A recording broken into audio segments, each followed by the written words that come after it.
if the president means by that we should first enable the safe departure of the civilian population from Rafah before we go in, we agree with that. We don't need any prompting. That's not what he said. Let's make sure that that's not what he said. He doesn't want you to go in. You know, I think you have to ask him what he said, because he agrees.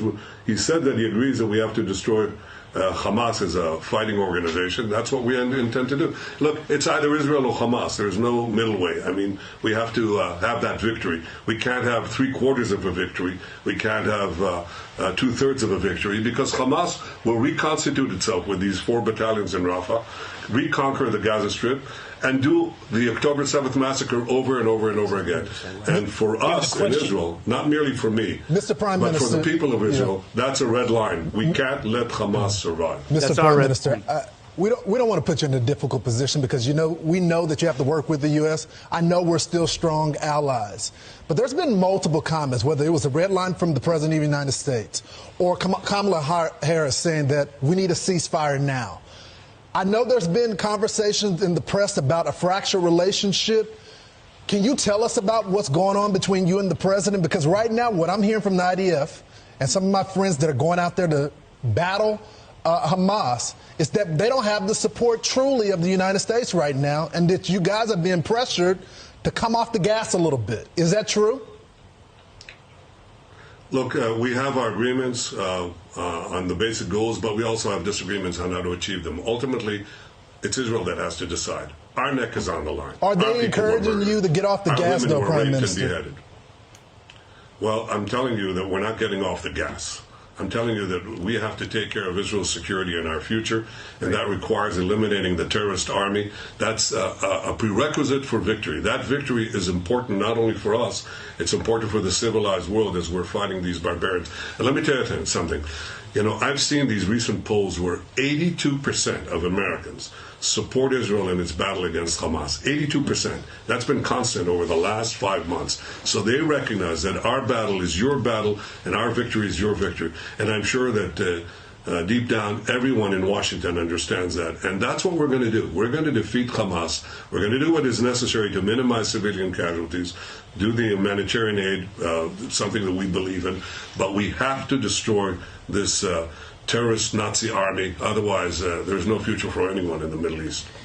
I think everyone, Mr. Prime Minister, is trying to figure out what is meant by President Biden, how that defines your relationship. We're trying to figure out what it means by a red line, what it means by what Lawrence is articulating, and what it means when President Biden says something like this on a hot microphone at the State of the Union. Let's listen together. We got to keep pushing what you're doing on the humanitarian stuff and all this shit. So I told him, maybe some people, maybe you should come to Jesus. So what does that mean to you, a come to Jesus meeting? I don't know. I'm not familiar with the term, even though Jesus wasn't born that far away from here.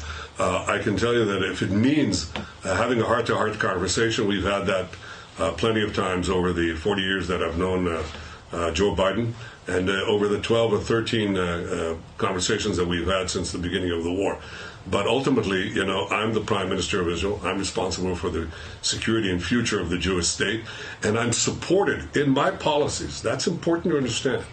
The overwhelming majority of Israelis support my policies, that we have to eradicate Hamas as a terrorist and governing organization, that we have to get our hostages back, and that we have to make sure that Gaza doesn't form a threat to us anymore. 99 to 9 Knesset members, that's over 90%, supported my policy of opposing a Palestinian state being rammed down Israel's throat. That's the vote we had the other day. So when people say, well, we have to have this talk with Netanyahu because he's holding back the prospect of this wondrous peace with the Palestinian state, you don't have an issue with me. You have an issue with the entire people of Israel. They're really united as never before in uniting to destroy Hamas and ensure that we don't have another Palestinian terrorist state like the one they had in Gaza that could threaten the state of Israel. That's something that the people of Israel are united behind, and from what I can see, most Americans support that as well. Prime Minister Netanyahu, President Biden's been around a long time, It's easy to surmise, at least here in the American press, he knew he was on a hot mic in that moment. It was after the State of the Union, after all. I'm wondering what that does to negotiations, that message was communicated to you via the press instead of in the privacy of diplomatic channels. What does that do to the ceasefire negotiations? What does that do to the more than 100 hostages being held, including one-year-old Kafir Bibas, that sweet little baby, in Hamas hands? Well, look, to the extent that the world thinks that America and Israel are united, that helps the war effort, and it helps our effort to achieve victory and obviously the release of the hostages. To the extent that Hamas believes that there's daylight between us, that doesn't help. I appreciated the support that President Biden and the administration have given us since the beginning of the war. I can only hope that it will continue to victory, because victory is at hand. Victory is close. I mean, we've destroyed, as I said, 3/4 of those fighting battalions. We're very close to victory. The best thing we can do for the future of the Middle East, for the future of peace, for the future of those hostages, is get a speedy victory. And the victory will come as soon as, I think will come sooner, the more united we are, not divided, or at least not given the appearance of division. Well, I know what you're saying, but with Kayleigh's point, I did hear that you guys had virtually something agreed to with Hamas, and as soon as they see the fracture with the U.S., they said, we can hold out for a better deal since they're getting all this pressure, and that blew up the deal on the hostage for prisoner swap.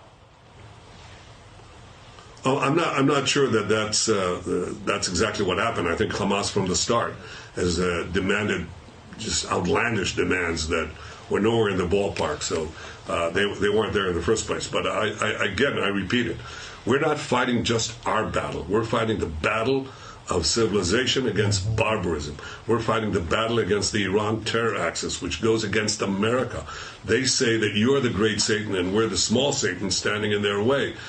These are the people who are your worst enemies, our common worst enemies. And at this point, the entire international community, at least the civilized community, should stand behind Israel, reject the vilifications and the pressures that are brought against Israel that is fighting this just war against these barbarians. That's what I think is required to do. Most Americans understand it, and I hope that that's what will also be perceived in the Middle East, because it'll help us get the job done sooner. We're going to win this war. Yeah. Mr. Prime Minister, yes, and soon. And I hope you guys do win the war. But there's a lot of concern, not just with the UN, but we got little jihadis running around here in the United States. You got people putting pressure on the President of the United States.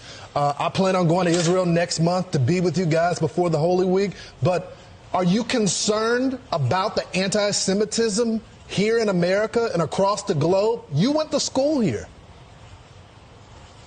Yes, I am. Of course I'm concerned. Who would not be? I mean, and I don't think you have to be, it's not only the Jewish people who should be concerned. I mean, anti-Semitism is the canary in the coal mine, because once you begin with this anti-Jewish hatred, you know that erupts into broader violence and disrupts entire societies. I think that this is a real badge of shame for those who are supporting Hamas. They're supporting these mass murderers, these rapists, these baby burners, and they're supporting it against the one democracy that is fighting them with tremendous odds against a terrorist enemy that implants itself in civilian quarters, that uses civilians as human shields, that uses terror undergrounds, as no army has faced. General Petraeus was here recently. He said, listen, no army is facing what Israel has faced. Colonel John Spencer, the head of urban warfare at West Point, says no army has gone to the lengths that Israel has gone to avoid civilian casualties. So Israel is fighting this just war against the most unjust of enemies. And these people are protesting in the streets, supporting these mass murderers, these modern Nazis. That's it's disgraceful. It's as though you were fighting in World War II and you had people demonstrating in the streets of New York and Washington in support of the Nazis. That's basically what you have here. So I think the majority of Americans have it clear. Their moral compass is clear. They understand that Israel is fighting this battle of civilization. They also understand that we're going to undue lengths to minimize civilian casualties. They also understand that the future of the Middle East, the future of many Muslims, the future of Gazans is dependent on our victory, and we don't intend to give up. We're going to achieve this victory. I hope with the solid support of the American government as we've had up to now, and I hope it continues. But one way or the other, we're going to do it. You got to finish the. Got to go for the win, or else we're going to be back here in 18 months right after this with another attack. Prime Minister, thanks so much. Appreciate the time. Hope to talk to you again next week. Thank you. Thank you, Prime Minister. Thank you. There is no substitute for total victory. We'll achieve it. No doubt about it. I agree.